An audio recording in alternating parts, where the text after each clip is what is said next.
నమస్కారం అమ్మా. వినే ఉంటారు కదా మీరు, తండ్రి చనిపోయినా కూడా ప్రేమించి నేను తండ్రి కోసం కూడా రాను, నేను ప్రేమించిన వాడితోనే ఉంటాను, కని పెంచిన వాళ్ళు పోయారు, ఈ రోజు పరిచయమైన వాడే ఇంపార్టెంట్ అయ్యారు.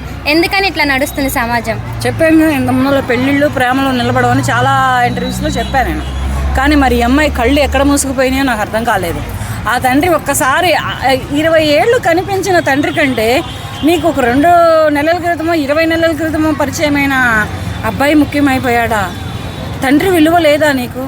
భుజాల మీద మోసుకొని గుండెల మీద పెట్టుకొని పెంచాడు కదా నీ తండ్రి నిన్ను. తండ్రికి ఆ మాత్రం విలువ ఇవ్వవా నువ్వు? తండ్రిని ఒప్పించి పెళ్లి చేసుకోవాలి. తల్లిదండ్రులను ఒప్పించు, మాట్లాడు, పెళ్లి చేసుకో. ఈ సంవత్సరం కాకపోతే వచ్చే సంవత్సరం చేసుకో. ఏం కొంప మునిగిపోతుంది?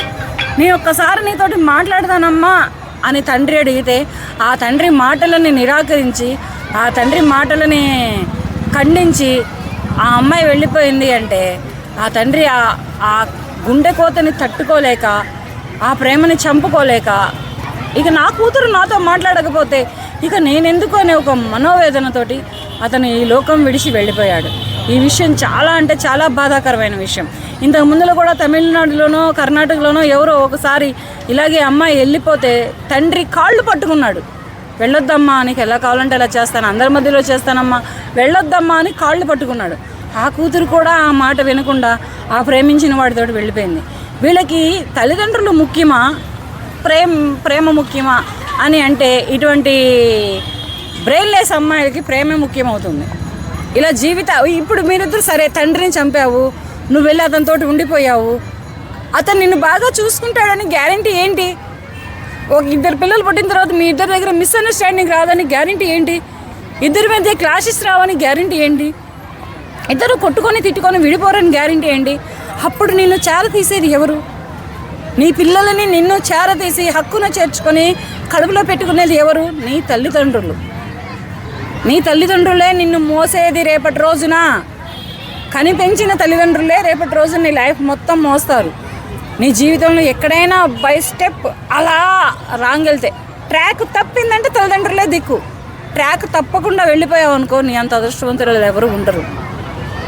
ఇంతటి విచక్షణ జ్ఞానాన్ని విడిచి, ఇంతటి నైతిక విలువలు మరిచి నువ్వు ప్రేమించిన అబ్బాయితోటి ఎలా వెళ్ళిపోయావో, ఈ తండ్రి ప్రాణాలు ఎలా తీసావో, చచ్చిపోయినా కానీ ఆఖరి చూపు కూడా రాలేదు అంటే నీలాంటి కూతురు ఎటువంటి తల్లిదండ్రులకి పుట్టొద్దు. నీలాంటి కూతురు. ఒప్పించి పెళ్లి చేసుకో.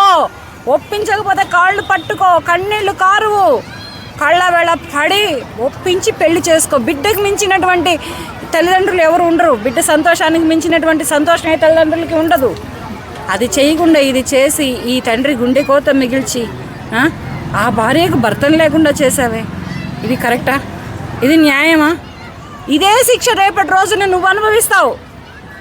ఇప్పుడు నీ తండ్రి అనుభవించినటువంటి శిక్షే రేపటి రోజున నువ్వు తప్పకుండా అనుభవిస్తావు. దేవుడు సమాధానం చెప్పకపోవచ్చు, తండ్రి నోరు మూసుకొని లోకం విడిచి వెళ్ళొచ్చు, కానీ కాలం అనేది ఒకటి ఉంది. అది తప్పకుండా నీకు గట్టి సమాధానం ఇస్తుంది.